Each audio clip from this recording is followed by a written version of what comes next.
asalaamaaleykum wa rahmatullahi taala wa barakaatuhu mbokki jullit yi mbokki taalibe yi mboolem mbokk yi nga xam ne ñu ngi seetaan seen télévision ma fatul Bichri am na bis bu mag boo xam ne ñëwati na nag bis boo xam ni miin nañ ko ci yoonu murit waaye muy bis boo xam ni siggal na mboolem koo xam ne ab taalibe la rawatina ñun ñi xam ñoo nekk Ndakaaru ana bis boobu kan bis ban la mooy bis bi nga xam ne bisu xasida la boo xam ne Serigne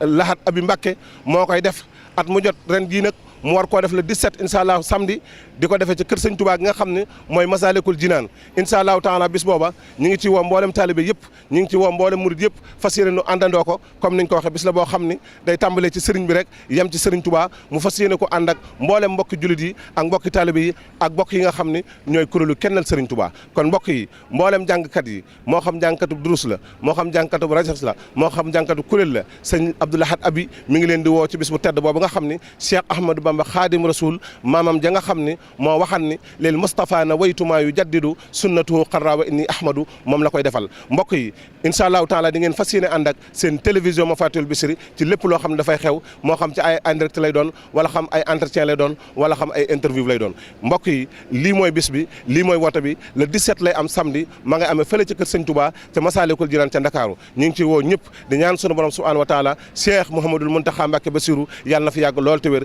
Cheikh Abdou Lahat Mbacké Abi yàlla na fi yàgg lool te wér ak mboolem taalibe yëpp wasalaamaaleykum wa rahmatullahi taala wa barakaatuhu.